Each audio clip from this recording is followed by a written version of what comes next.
Constitution of the United States, not just authorized, but required to protect the United States, and particularly our men and women when we deploy them abroad. Number two, he is particularly compelled to do so when the men and women who we are protecting are deployed in Iraq under a congressional authorization. The troops that are in Iraq are there under a congressional authorization that was passed that allows them and authorizes for them to be there. But we never need congressional authority in this country to act in the defense of our troops, and that's what this administration has done. They have been very clear they don't seek to start a war, and if there is military action, it will be in response to Iranian or proxy actions, not because we started it first. Senator, what do you say to your Democratic colleagues who say they don't see what the long-term strategy is? They, regardless of what has happened in the last 24, 48 hours, where do they say that they don't have evidence of what the president wants to do to solve the Iran problem over the long run? I don't know where they're looking, because I can tell you that it's pretty apparent what the strategy is, and that is that Iran needs to abandon any sort of nuclear weapons ambitions. It needs to stop sponsoring terrorist groups, and it needs to stop developing ballistic long-range missiles. And if it does those three things... How do you get there, I guess? Well, I think, guys, that's one of the reasons why we have relied on economic pressure. And you saw the president outline today the hope that other nations, particularly signatories to the JCPOA, would join in that effort.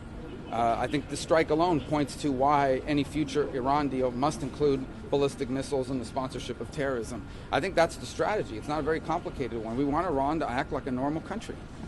All right? What was the specific tripwire that triggered Friday night's attack? I don't guess that's how we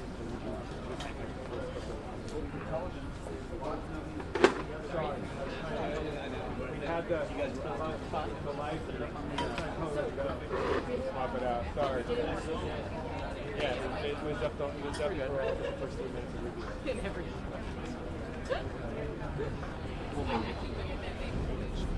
I'm getting too much canvas.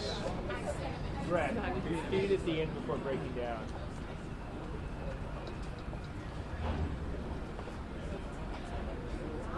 Your position is over. What are you going to do about that? I'll let it happen.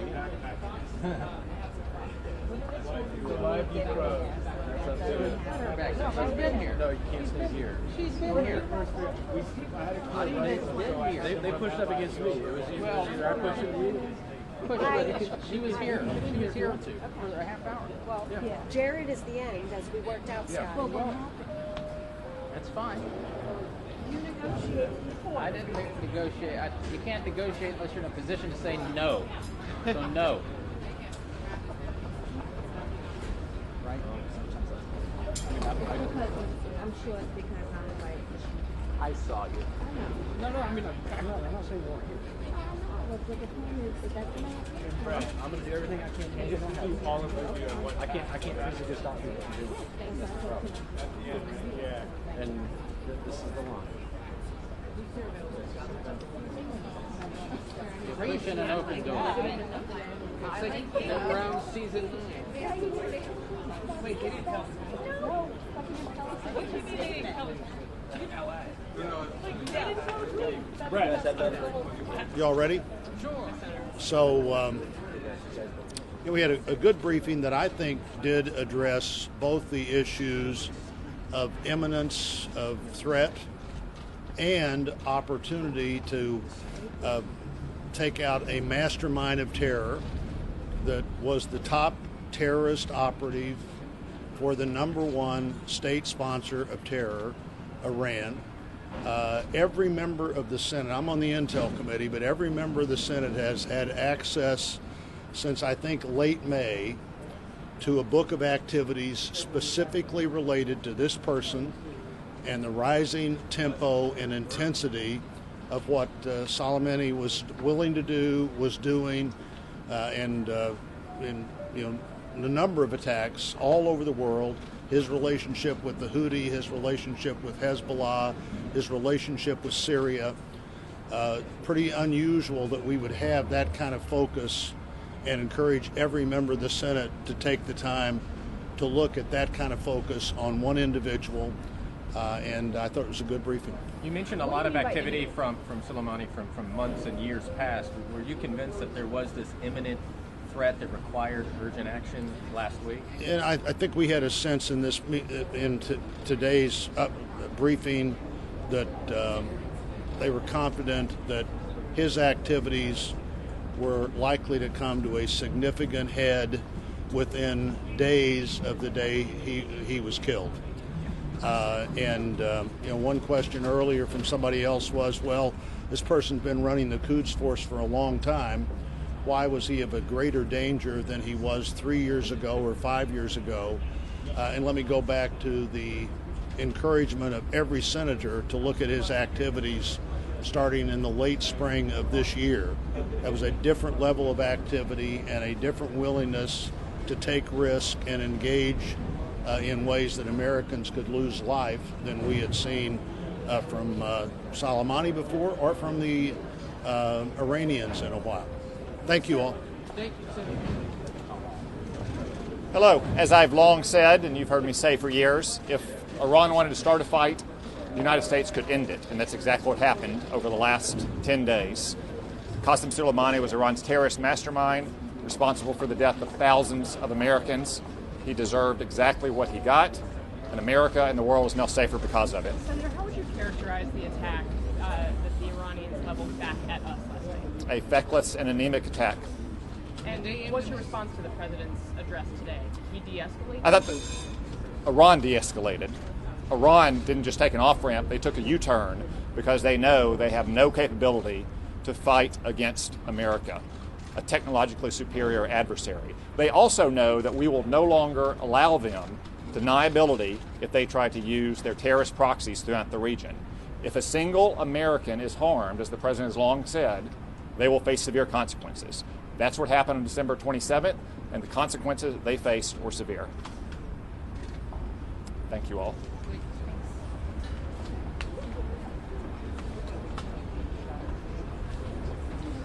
Right behind you, pardon.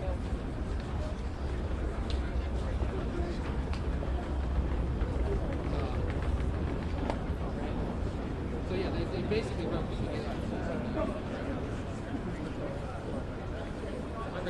Harriers, right? Sorry, They're becoming Canadians. I mean, they put out a statement saying that the conversations are... going to be Senator Harris. Senator Harris? Senator Harris.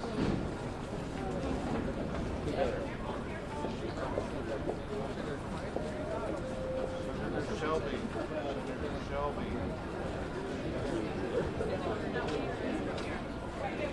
Senator Warren.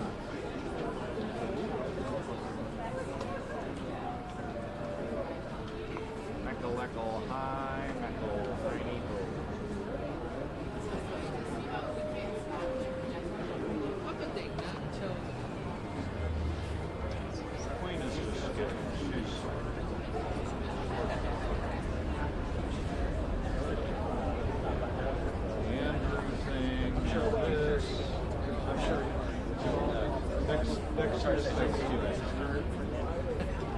oh wait, they don't have Boxing Day. boxing.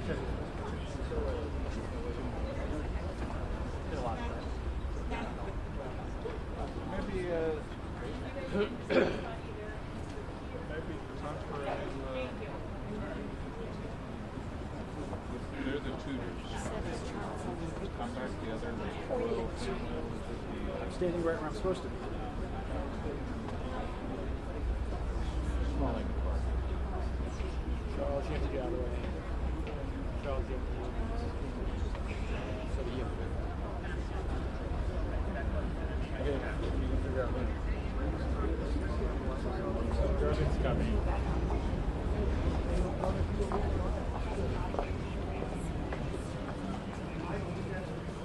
Durbin.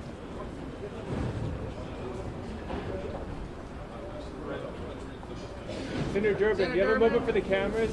Senator Durbin. Senator Sassafras.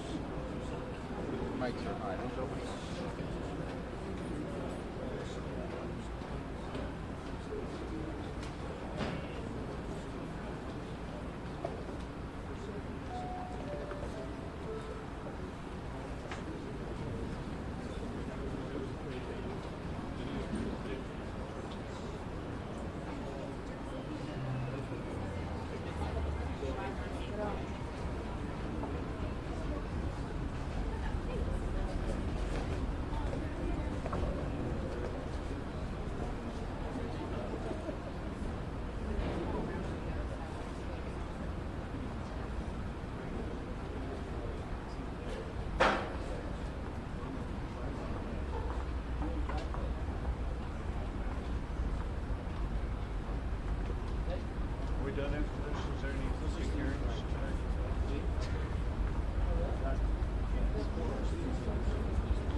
What?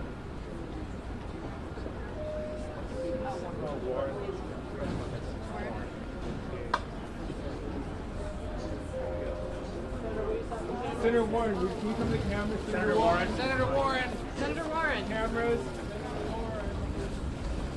For Iowa.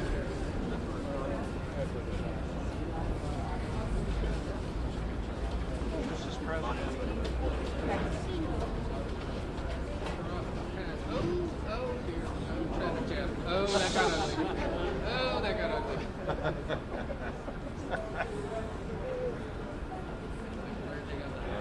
Glad I got her to go ahead.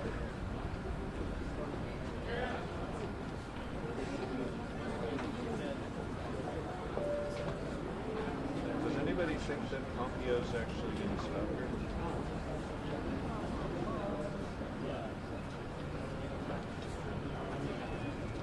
He's going to have a big handshake.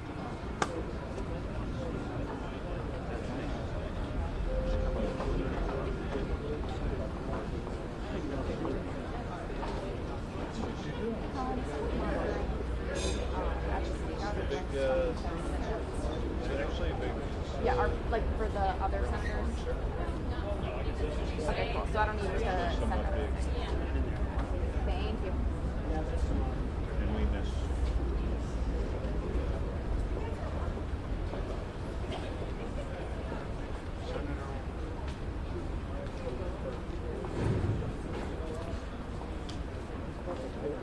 Still no Senator Sassy.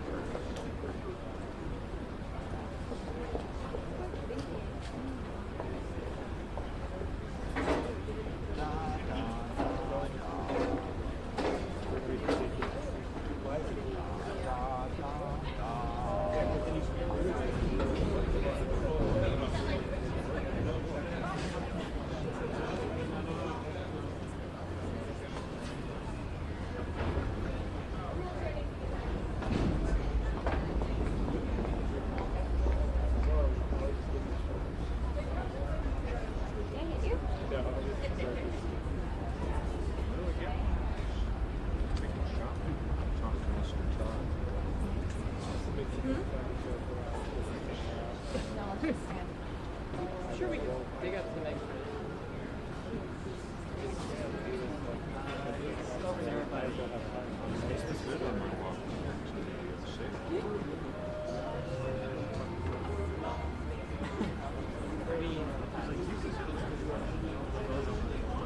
Last meet the press thing there's a lineup. The All-Star game.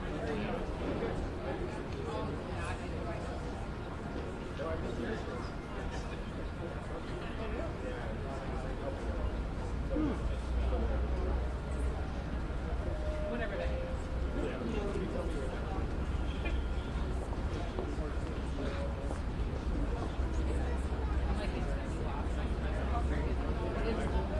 How do you feel about Megan and Gary coming here today?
Columbia Heights.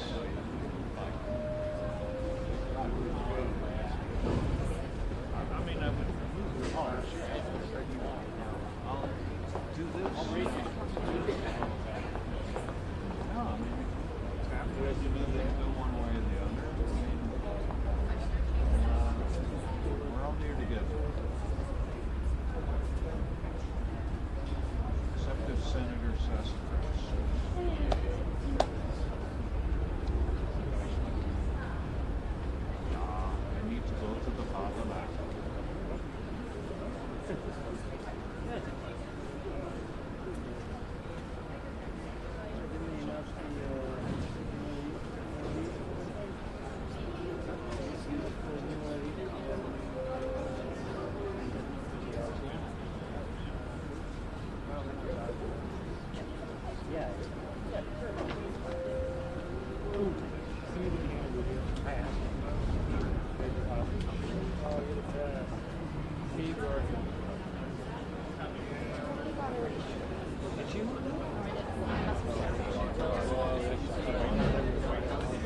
I can't get any close because I can't focus anymore. I haven't moved enough. Thank you. Very thoughtful of you. Thank you. I appreciate it. If I get any closer, I can't. There's a minimum focus.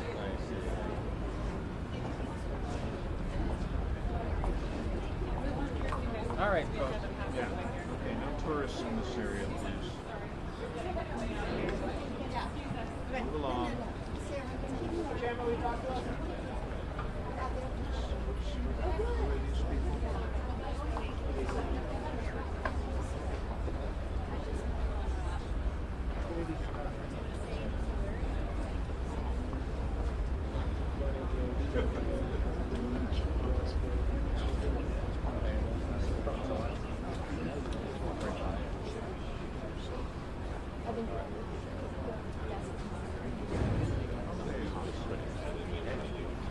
Okay, I'll give him a heads up.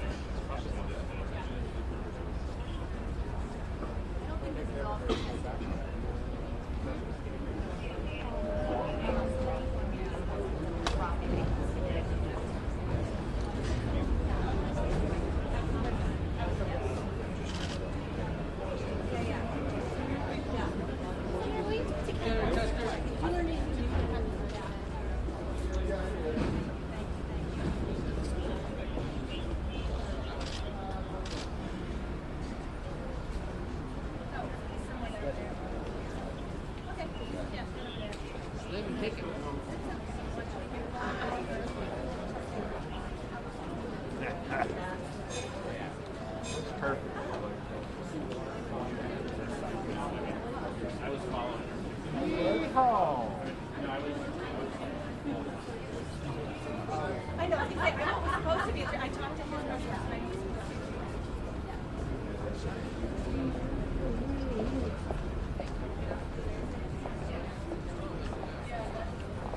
It's a swarm. It's a swarm. Drink cane. It'll be a cane Warner pressure. Here comes cane. Come to the microphone. All I will just say is this. It is a far cry from meeting a standard of imminent threat. They had to leave pretty quickly, so about 10 of the attending senators, 10 to 15, got to ask questions, and many others did not get to ask questions, but at least based on the presentation that was made, it does not meet what I consider to be an imminent threat. How soon do you think the administration tomorrow? Comment? Senator Menendez. Senator Menendez.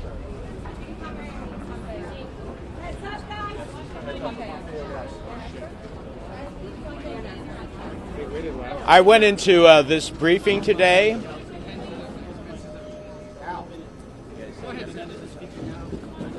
I went into this briefing today with some critical questions that I wanted to hear the answers to. The imminency of the threat, the nature of the threat, the intelligence that would lead us to understand that eliminating Soleimani alone would eliminate the threat. And I walk away not only unsatisfied, but it draws real concerns for me that we do not have the type of information that is critical for members of the United States Senate to make. Secretary. Are you kidding?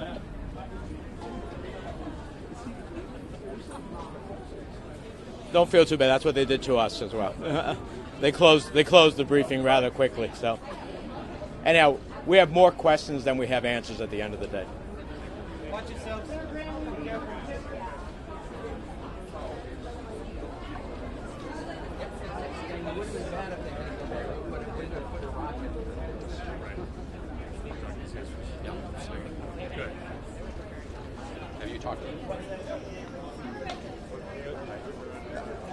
Just a quick, I'm Tom Carper, Delaware. Just a quick history lesson. 5 or 6 years ago, the idea came up, well, why don't we try to negotiate a deal to reduce the likelihood that Iran will develop nuclear weapons. Some folks in this body thought that was a bad idea. Actually, some folks in Iran thought that was a bad idea. They thought that they should not engage with us. But they did, and we reached an agreement called the JCPOA. It worked. Among the people in Iran who thought it was a bad idea, who thought they should not negotiate the JCPOA, was Soleimani. They thought it was a bad idea to negotiate, a bad idea to actually enter into that agreement. You know what happened with that agreement? Iran kept the agreement. 17 rounds of inspections. 17, no, they kept their word. There were elections 3 years ago. You know what happened in those elections? The moderates swept the field. Elections, city councils, mayors, the parliament. Today, the moderates have been diminished. And you know who's been raised up? The radicals, the Ayatollah, people like Soleimani. That is not a victory. At least that's not the kind of victory I think we want. So, Senator Murphy, Senator Merkley, and I, and others, we just want to make a few comments about our takeaway from this briefing. You know, we can read about the judgments administration officials make in the newspapers and in the media. These intelligence briefings are supposed to focus on facts behind the judgment, so we can make an independent evaluation of the judgments that are being made.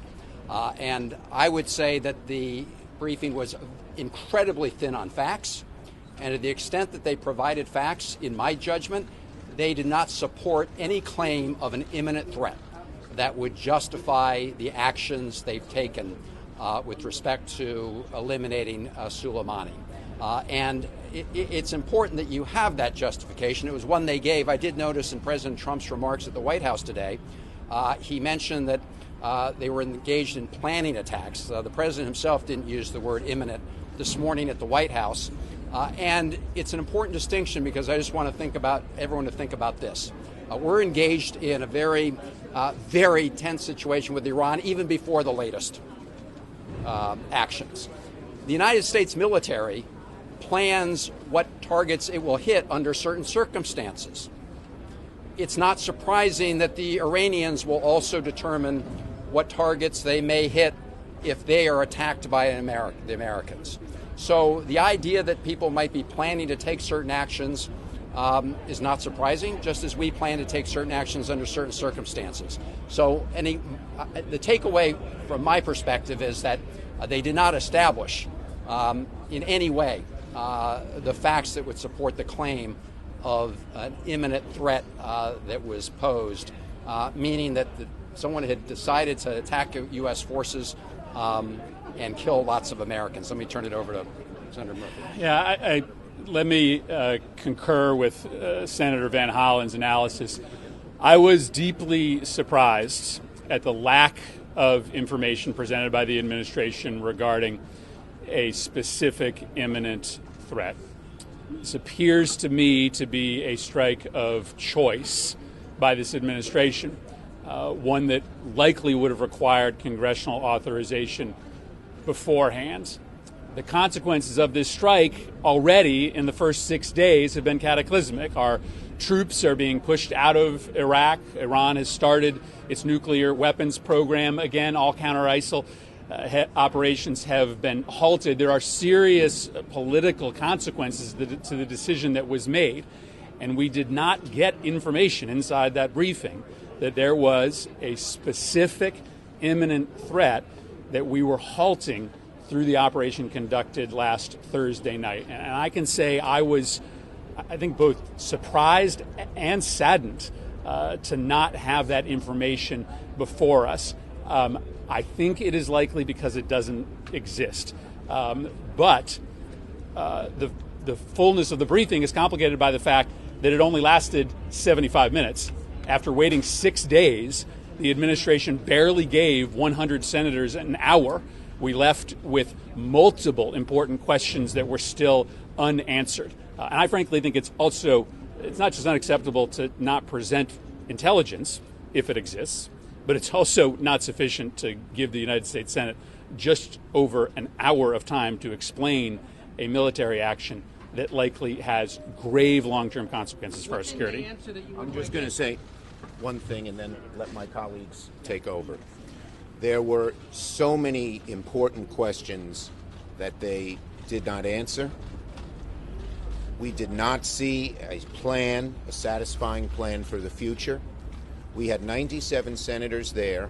15 got to ask questions. As the questions began to get tough, they walked out. I've asked for a commitment that they all come back within a week. We have not yet gotten that commitment. Thank you.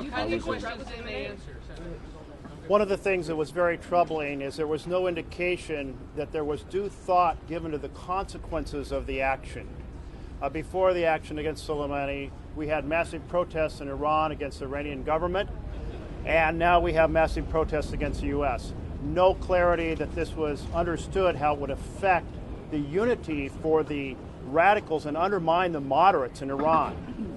No sense that they had considered that the fact of an attack in Iraq without the permission of the Iraqi government would undermine the authority of the Iraqi government, which had a formal relationship with the militias. No sense that they would interrupt, if you will, the training of the troops who are taking on ISIS. No sense of how this would impact the increase in nuclear refinement being done, enrichment being done by Iraq. No sense that they had considered how this would put the assets of our allies at risk. In fact, quite frankly, there was no presentation at all of a comprehensive understanding of how the consequences might hurt all of our strategic initiatives in the region.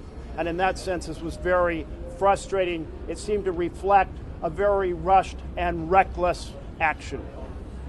In addition to what my colleagues have said, as we look forward, one of the things that concern me as well is that looking at the new race to a nuclear weapon for Iran and the fact that the president has said he will not let that happen, when asked whether or not they would come back to us before taking action going forward, they weren't willing to answer that. So what is the threshold? What happens when the intelligence says that Iran is within 6 months or 3 months of a nuclear weapon, and they then choose to take action? Does that require congressional consent? I would argue yes, it does. And we had no indication at all from them that they might feel they needed to come to Congress to get support for that action.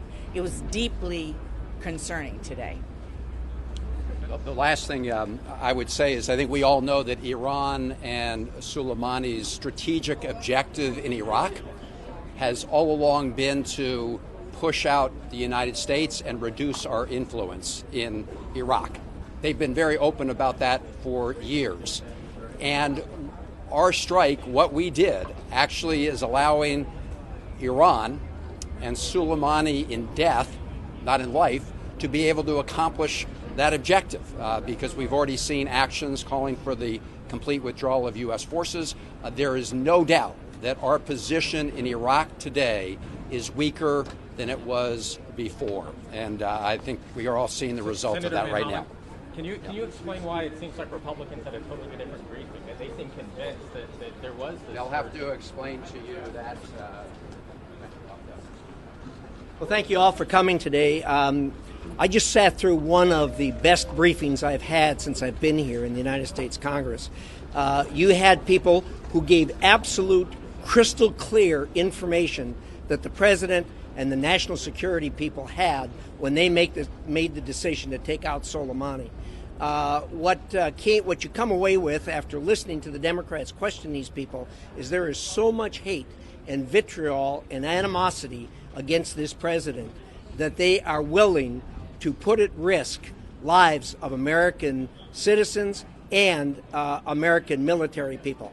After listening to the information that the president had, the CIA had, the security people had, the people who do intelligence work had, it would have been negligent, it would have been reckless, and it would have been an intentional disregard for the safety of Americans for the president not to act and not to take out Soleimani. Thank you very much.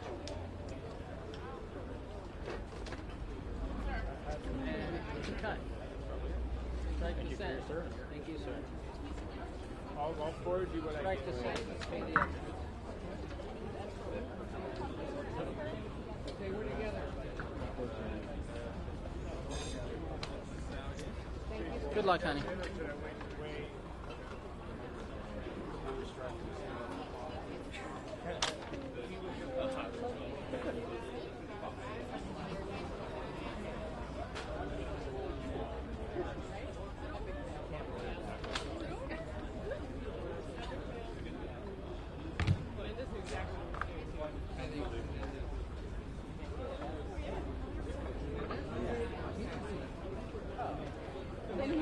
Mateo did it on purpose.